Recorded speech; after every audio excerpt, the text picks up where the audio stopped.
காளான் 65 காலிஃப்ளவர் 65 சாப்பிட்ருப்பீங்க. நான் இப்போ வந்து பம்கின் வச்சு 65 செஞ்சுருக்கேன். எப்படி செய்யலாம் பார்க்கலாம் வாங்க. மஞ்சள் பூசணியை வந்து இந்த மாதிரி ஸ்லைஸ் பண்ணி வச்சுருக்கேன். கார்ன்ஃப்ளவர் மாவு வந்து 2 ஸ்பூன் எடுத்து வச்சுருக்கேன். பச்சரிசி மாவு 2 ஸ்பூன் போட போகிறேன். இது வந்து கரம் மசாலா பொடி எடுத்து வச்சுருக்கேன். மிளகா பொடி வந்து தேவையான அளவு போட்டுக்கோங்க. உப்பு எடுத்து வச்சுருக்கேன். இப்போ மிளகா பொடி போட்டுக்கிறேன். அதுக்கடுத்து உப்பு வந்து தேவையான அளவு போட்டுக்கிறேன். கரம் மசாலா பொடி போட்டுக்கிறேன். போட்டுட்டு இதை நல்லா மிக்ஸ் பண்ணி விட்டுக்கலாம். முதல்ல இந்த காயில் வந்து தண்ணி விடும், அதனால் தண்ணியெல்லாம் ஊற்றி மிக்ஸ் பண்ண வேண்டாம்.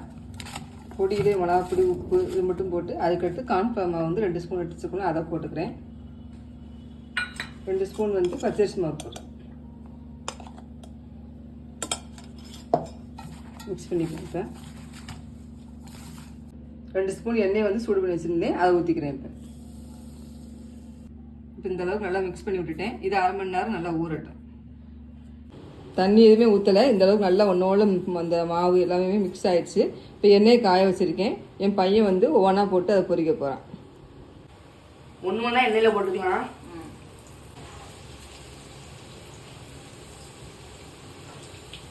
கிறிஸ்பியாக ஃப்ரை ஆகிடுச்சு. நம்ம பிளேட்டில் மாட்டிக்கலாம்.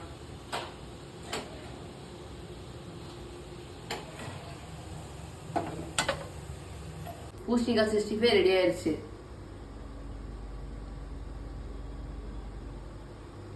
எனக்கு பூசணிக்காவே பிடிக்காது. எங்கள் அம்மா இந்த மாதிரி 65 பண்ணி கொடுத்தாங்க. சூப்பராக இருக்குது. நீங்களும் ட்ரை பண்ணி பார்த்து கமெண்ட்டாக சொல்லுங்கள்.